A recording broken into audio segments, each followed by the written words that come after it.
Саламатсыздар, урматтуу биздин каналдын көрүүчүлөрү. Биз кылмыш жаза кодекси боюнча баяндарыбызды улантабыз. Бүгүнкү баяныбызда кош бойлуу аялды өлтүрүү жөнүндө болмок.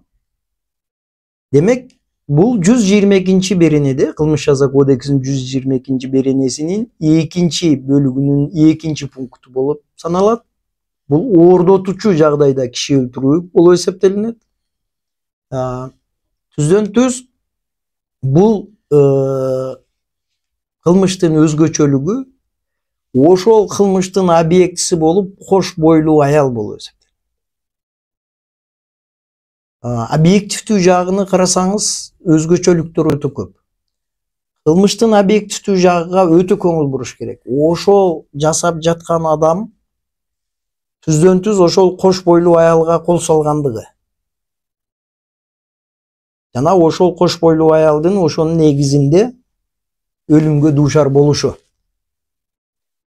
Эми өтө өзгөчө жери ушул кылмышта, эгерде ушул статья менен жоопкерчиликке тартып кылмыш козгойбуз десеңиз, анда бир өзгөчө бөлүк бар. Ошол бул субъективдүү жагы. Демек, кылмыш жасап аткан адам ошол аялдын кош бойлуу экендигин милдеттүү түрдө билиши же сезе билиши, жаңдап билиши.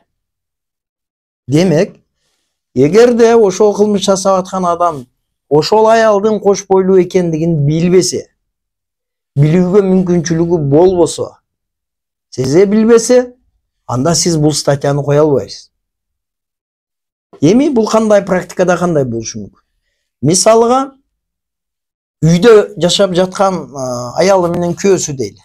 Мисалы 4, 5, 6 айлык же 7 айлык, же, например, 8, 9 апталык дейли, апталык. Мезгилде күйөөсү өлтүрдү дейли. Анан сот айтып атат, мен билген эмес эле аялымдын кош бойлуу экендигин деп.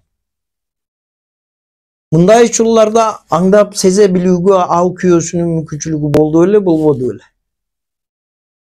Эми көпчүлүк учурда муну далилдештин деле кажети жок. Эгерде чогуу жашаса, көптөгөн фактылар бар да, что аялы ал сөз болушу мүмкүн, мисалы боюмда бар деп, же ал бир жерде айтылышы мүмкүн. Мындай жагдайларда көп деле фактыны далилдештин кажети жок болуп калат да. Себеби ал аңдап билип, сезе билүүгө мүмкүнчүлүгү укса болот. Эми айткандыр да, ушундай сөз жетиши мүмкүн. Бирок эгерде чоочун болуп калсачы, мисалы көчөдө тоноп өлтүрүп атат. 2 айлык же 1 айлык боюнда болуп калды. Ошону сезе билеби, билбейби? Ушундай чоң мааниге ээ да. Ошондуктан эми мисалыга 7 айлык, 8 айлык ал түшүнүктүү. Аңдап билсе болот, сезе билсе болмок деген сөздү түшүндүрөт да. Бирок кээ бирде 2 айлык, 1 айлык боюнда болуп калышы мүмкүн. Өлгөндөн кийин экспертизада боюнда бар экендиги, кош бойлуу экендиги аныкталат. Ушундай учурларда ушул статья менен тартыш үчүн ал адамдын билүүгө мүмкүнчүлүгү бар беле, биле беле ушуну. Эми бул көп нерселер менен далилденет да. Мисалы кээ бирде физикалык турпаты менен далилдеши мүмкүн. Себеби кош бойлуу аялдын турушу өзү кош бойлуу экендигин түшүндүрүп турат. Ошол эле мезгилде кээ бирде уккан сүйлөшүүлөр алдын ала ошол менен мамиле кылып жүргөндөр болушу мүмкүн. Мисалга көпчүлүк учурда кош бойлуумун деп айткан аялды же кызды ошол жаап жашыр үчүн өлтүрүп салышы мүмкүн. Ошондо анын кош бойлуу экендигин мен билген жокмун деген сөз именно кош бойлуу экендиги үчүн өлтүрүп жатканда. Анан кантип билбей калышы мүмкүн деген маселе да. Маселе ошондон чыгып атат.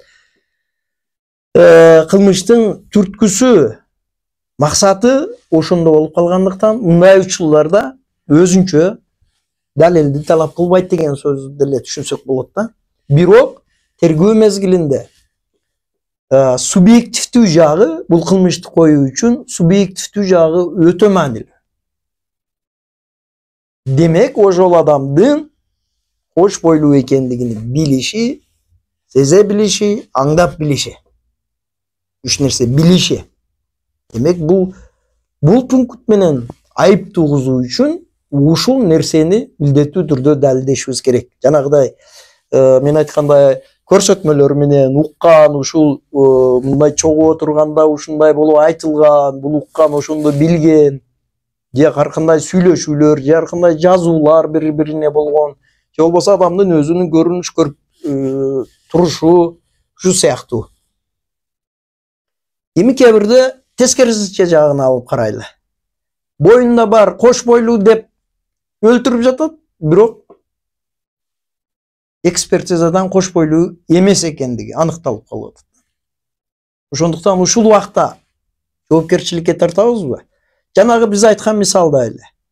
Мен кош бойлуумун, аялың айтам же мындай деп айтканда өлтүрүп салган болсо, экспертизадан кош бойлуу эмес болуп чыгып калса. Коркутканда, ар кандай шантаж кылыш үчүн, башка кылыш үчүн, бирок ага ишенген адам ошол өлтүрүп салат. Бирок кош бойлуу эмес.